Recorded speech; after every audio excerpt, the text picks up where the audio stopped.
What's up, gamers? Today we are going to be talking a little bit about Kirby and the Forgotten Land. I wanted to talk a little bit about it as kind of a quick thoughts / review of the game. So far, I'm really heavily enjoying it. When it comes to the forms and stuff, the new art direction, pretty cool. I like how it's a 3D Kirby game finally for once. I like how they decided to go with a different style for Kirby this time around instead of going 2D, and that really grabbed my attention because I haven't played like a brand new Kirby game in a long time, especially getting it like in the first few days or first week. Like, especially paying full price for it. It's not really like, that's not really me with Kirby, even though I'm a big Kirby fan. I played a lot of the 2D Kirby games from the handhelds to the consoles a little bit, the classic Super Nintendo, Super Kirby's or whatever. I can't remember the names of them, but I played quite a few Kirby games in my day. Kirby and the Forgotten Land, it seems familiar in some ways, but in other ways it's different. It's 3D and it's got a little platforming in there, not too much, but it gives me vibes of Mario Odyssey a little bit in some ways, rather than others. And the new forms and stuff, Kirby basically can swallow anything at this point. Don't take that the wrong way.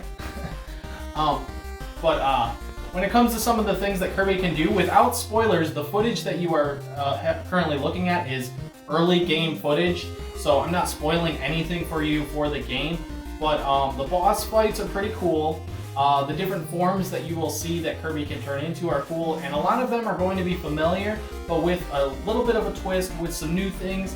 The basic concept of the game, you really are just, it's just a Kirby game, so I mean, story-wise, you know, you're not going into the Kirby game really for a story. You're going in to have a lot of fun, you know? Because when it comes to Nintendo, I don't really look for heavy story, aside from maybe Zelda.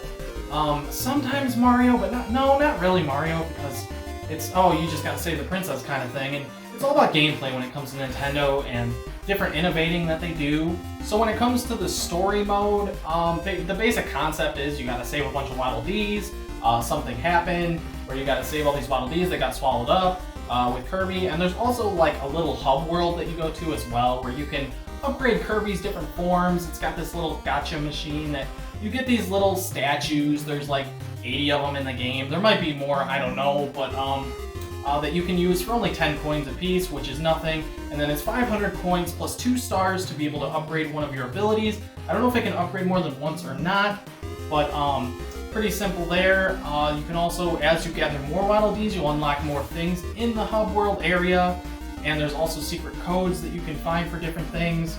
And throughout the main levels, there's also things that you can find, secret Waddle Dees that you have to find. You can also play co-op, but I mean, me, I'm not gonna play co-op because like, I don't have anyone to play Kirby with. It's just Kirby. I mean, sure I have friends, but they're not playing Kirby. Or at least, if they play it, they wouldn't play it for like a while. Kirby's not one of those games that I'm gonna play co-op with someone sitting next to me or someone online. It's, I don't know, it's cool if you want to do that, you know, like you get to play as Bandana and Waddle Dee if you're player too, so that's cool. So yeah, there's some little like bonus levels, like mini games and stuff in the game as well, and there's also extra little things to do as well later in the game after you beat it. There's different things that there is to do, at least from to my knowledge.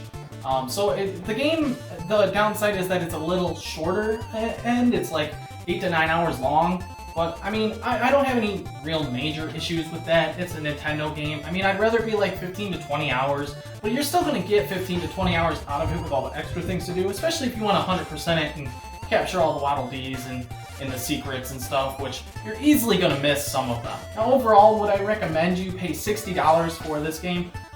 Not really. I would say wait for a sale, unless you're a really massive Kirby gamer that like really loves Kirby, massive Kirby fan, then I would say wait for a sale, maybe when it's $40 on sale during the holiday season or something, because it probably will be, because we're only in March. I think by then, I'd say definitely get it on sale. It was a game that I really just was looking forward to playing and picking up because I wanted to see Kirby really get his shine, especially on the year of his anniversary. So it was a game that I just really wanted to play and I look forward to. So yeah, I don't know if I really missed a whole lot. It's Kirby, it's simple.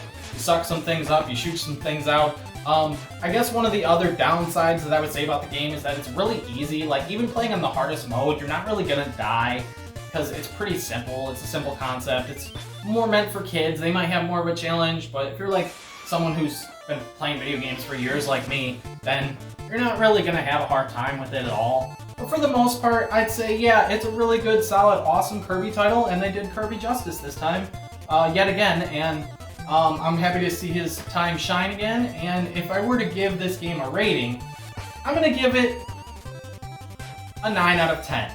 I'm not going to give it a 10 just because I wish there was an even harder mode than just the modes that there are. There's ways around it to where you can make it easier. But honestly, it's super, super fun, so maybe I'd give it a 9.5 out of 10. It's not 100% perfect, but it's pretty dang close.